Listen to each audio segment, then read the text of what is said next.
Welcome back to the final sections of our course here.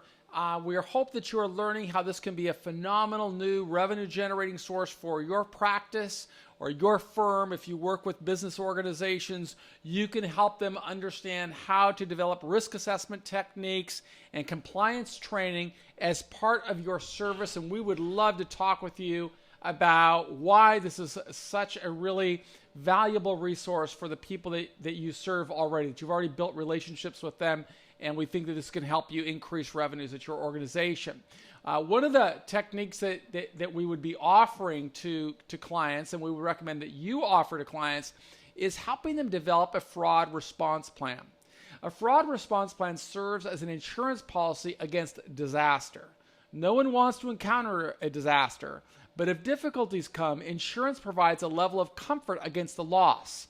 Similarly, it's best to prepare long before a government investigation begins, and we never know when one's going to begin. In the absence of a plan, people may not know how to respond if they are confronted with questions or a raid by government agents. And by responding without intention, people may inadvertently expose themselves, their colleagues, and their company to further liability. The best time to minimize complications from a government investigation is before the investigation begins. Yet with millions of regulations in existence, a company may face a problem at any time. Good preparation in advance may lessen liability. By anticipating aggressive behavior from investigators, team members of the business can respond in ways to protect their rights and to get better outcomes. And we think you could have an essential role in helping your customers understand how to implement these risk minimizing techniques. Now, in previous modules, we offered insight in why we believe leaders should consider this concept of risk management when they're designing their effective compliance program and their strategies for the businesses that they run. The more leaders customize their compliance and best practice programs, the better they safeguard against intrusive investigations that could threaten the business and its team members. Regardless of what efforts team members make to protect a company, possibilities always exist for a breakdown or for a rogue team member that could expose the organization to liability. For that reason, all companies should create a plan that would coordinate a team response in the event of an inquiry from regulators or law enforcement. Now, in the absence of a structured response plan, team members may not know what to do if they learn that authority figures have taken an interest in the company or in a team member. Sometimes leaders act rashly. People have gone to prison for their response to a government investigation rather than for the underlying reasons behind the inquiry. In the last module, I briefly mentioned the case of Martha Stewart. Many people are familiar with her brand, which sells household products. In 2001, however, a personal scandal over a stock sale completely disrupted her life. Her response to a government inquiry led to criminal charges.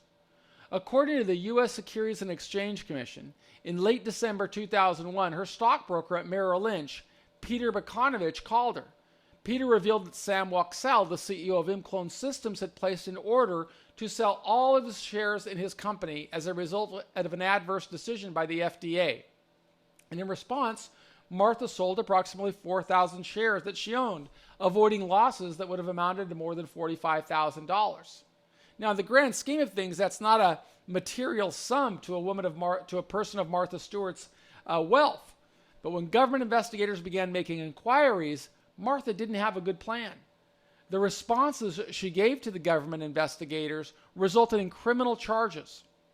The fees and the costs associated with the disruption likely exceeded several $million. Besides losing money for legal costs, Martha's response to the investigation led to a prison term, a shareholder derivative suit against Martha Stewart and other directors at her company, and 5 months in federal prison. With a felony conviction, Martha endured lifelong complications, including bans on travel to some countries, and also, I don't even think she could serve on the board of her company as a publicly traded organization. Now, clearly, Martha Stewart did not have a principled plan that would guide her response to a government inquiry. And sadly, many people find themselves in the same predicament. Those who operate businesses without designing a response plan for government inquiries may leave themselves vulnerable to knee-jerk reactions that can really exacerbate troubles. A lack of a plan can lead to confusion during those first few hours, days, and weeks of an inquiry. The unfolding drama can distract team members, as everyone may worry about personal liability. If people don't know what to do, they may make futile attempts at self-preservation, such as destroying incriminating evidence or lying to government investigators. Either response would expose the individual and potentially others to criminal charges. Risk management is essential, and we are really, beating you over the head with this idea that you should be helping your clients understand risk management. A good response plan will ensure that all team members have guidelines to follow. Whether government regulators inquire about business operations or potential fraud, everyone should know what steps to take. To protect both the business and the team members, corporate leaders should articulate the appropriate protocol anytime an investigator makes an inquiry. Does everyone in the organization know how to respond in the event that an investigator starts asking a question? Our experience is that most people don't. Leaders can easily get an answer to that question by creating a plan. Then they should create a training exercise for all team members. The more transparency leaders bring to an investigation response plan, the more they will strengthen arguments that the organization has made a genuine effort to act in compliance with all regulations and laws. But if people don't have somebody like you, a knowledgeable business professional, to help them understand these risks, they really make themselves vulnerable to problems. So here are some points for business leaders to consider. Regulators and judges are increasingly asking not just whether a company has an anti-fraud, anti-money laundering, or corporate ethics policy in place.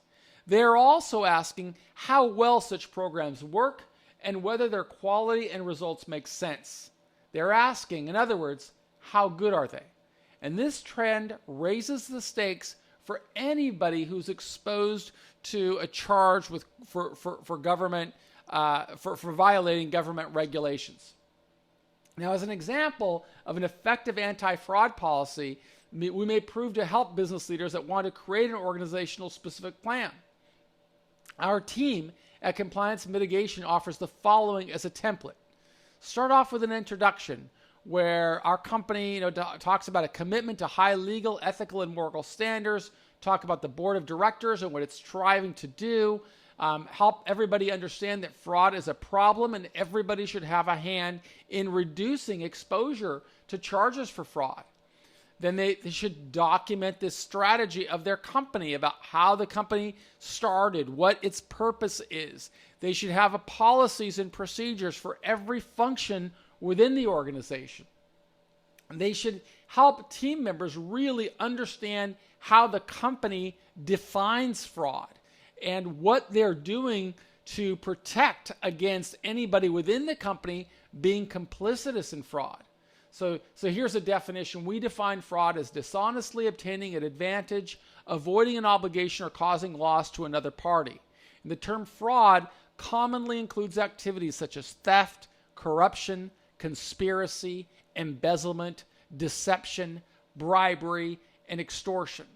And so we might have a broad understanding of what those terms mean, but we want to offer training that will help all members of the team understand not only what the crime is, but also what can follow if an investigation really points an accusatory finger at an individual.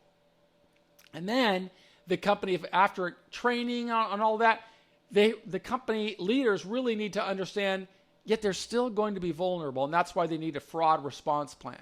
So the purpose of a fraud response plan is to ensure that effective and timely action is taken in the event of a fraud, and the plan aims to help minimize losses, to reduce liability, and increase the chances of a successful investigation. So the plan should define authority levels, responsibilities for actions, and reporting lines in the event of a suspected fraud or irregularity. It acts as a checklist of actions and a guide to follow in the event of fraud being suspected. So if a company creates this fraud response plan, they are really showing or building a documented record that the company takes fraud seriously, that it trains for it, that it appropriates the right amount of financial resources and human resources to oversee it. It has a clear metric in place to respond if it discovers internal fraud, whether they are going to manage the risk themselves, whether they are going to work with law enforcement, how they're going to discipline the individual. All of this should be well defined in the company's manuals and documentation, because it's that level of transparency that will let prosecutors know this is a business that really helps managers understand their responsibilities. It trains what an internal auditor's responsibilities may be. It helps all team members understand their responsibilities. It shows precisely what is going to happen in the event that somebody reports a fraud or the company detects a fraud. It shows what the company should do after it detects fraud. All of these areas, to the extent that the company really documents it and trains on it and memorialize it, then the company, I think, the company becomes much better positioned to interact with the investigators or the government prosecutors, God forbid, if they become involved. But in reality, many of the people that you work with, they don't have your depth and breadth of business knowledge, and they don't understand how risky and costly this can be. It makes a lot of sense for businesses to invest right now in training their team members, their managers, and their board of directors, their shareholders, their business partners in some cases, all understand what is their fraud response policy. What do they do? And if they are really doing well, they're going to start learning from experience of what's happened to other companies that have been in this position. Deloitte, one of the world's largest business consultants, offers the following guidance for businesses that want to begin a fraud response plan. They want to create an allegation system. In what ways does the company systematically receive complaints? What process exists to assess the validity of complaints? How does the company train team members on what they should do if they suspect fraud? How does the company train team members on what they should do if they suspect fraud? And then they want to have an allegation triage where it's really well documented. How does the company determine when to escalate a complaint to a formal investigation? How does the company document the criteria to determine which complaints get investigated? What protocols guide the investigator's assignment? What work plan exists to guide investigations? All of these, the more time a company invests in documenting their action list of what should happen, what they should do, how they should respond, that documentation is really going to serve corporate leaders well in the event that they get wrapped into a problem. Nobody knows when it's going to come. So a business needs to invest the time and the energy long before it happens. And this documentation serves as a great insurance policy for any business organization, because they can show that we had an intentional plan. And this is what we have trained everybody to do. It's going to minimize exposure to obstruction of justice charges for some people that might want to destroy emails or destroy evidence. And there's just so many examples that our team has of people, so many examples of people that hire our team members and they just didn't understand this. So that's the reason that we really feel accounting firms and law firms should really add to the services that they offer to their customers. I mean, after all, you've already got the customer already trusts you, the customer is looking to you for guidance. And you should be helping them understand, what's your plan if a team member goes rogue and that rogue behavior results in a government investigation. The best way to prepare for events about to unfold is to know and understand what to expect. The more you understand how the investigators are going to question and interview people, how they're going to exploit opportunities to build a record that will lead to charges or further problems for witnesses, subjects, and targets of their investigations. You got to realize and help everybody on the team realize that investigators specialize in developing and documenting evidence while playing individuals against each other to elicit the narrative that suits their purpose. You can help your clients develop a comprehensive compliance strategy that will help a company manage the information and demonstrate a good faith effort to comply with regulations and the law. By building a record of good corporate citizenship, a company can show transparency and defend itself early, long before the investigators start asking questions. So I know that I've pretty much exhausted our time together. I can't read all of this information, but I do hope that you will take the time to download this PDF so that you can learn a little bit more, and you're in a position to help your clients really avoid those 9 words or being exposed to those 9 words that President Reagan warned about. That says those 9 words that no American wants to hear. I'm with the government and I'm here to help.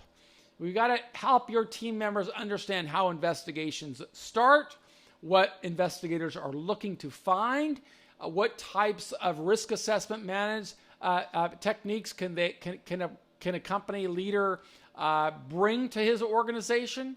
We need to have company-specific compliance tools. We have a phenomenal tool that we think is extremely valuable. We call it our Compliance as a Service system. It's a subscription model.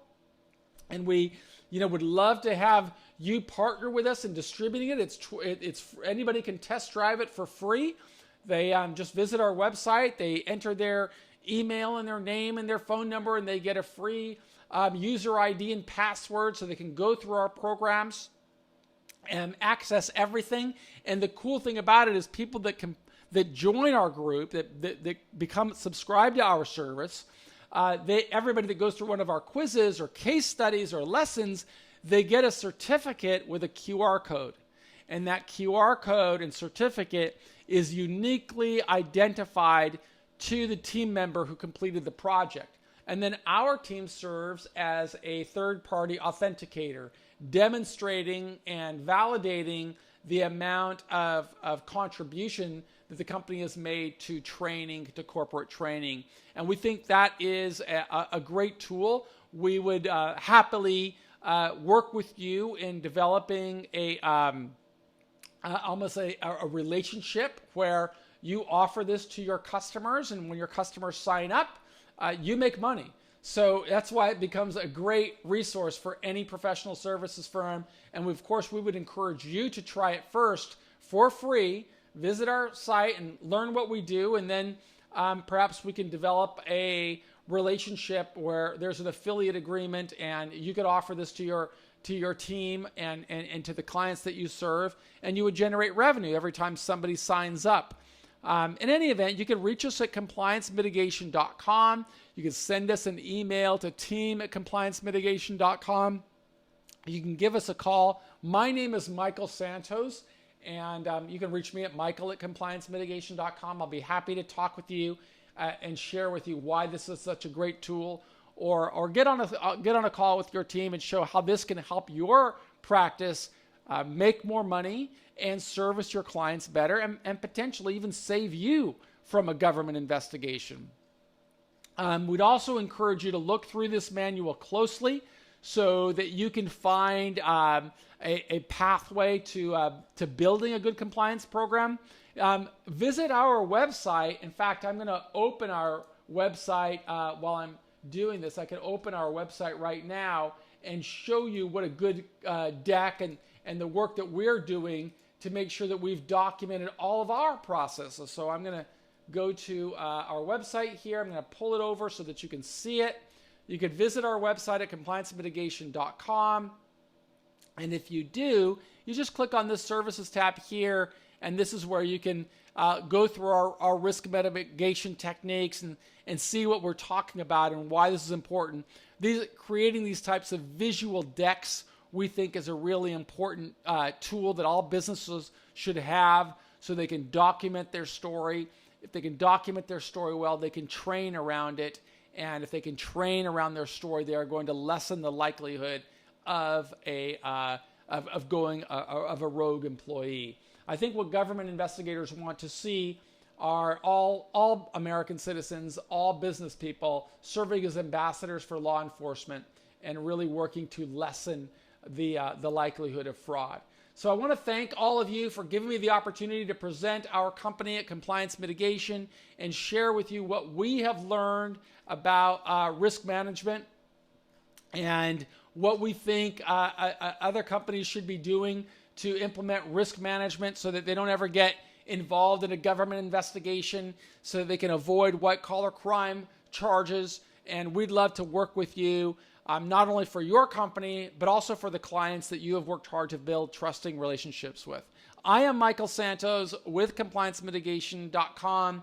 Our motto is, as you can see right here, we did the time so you won't have to. We encourage you to get to know our team of talented contributors and see if we can work together. Thank you very much for your time and attention, and we wish you success in your journey.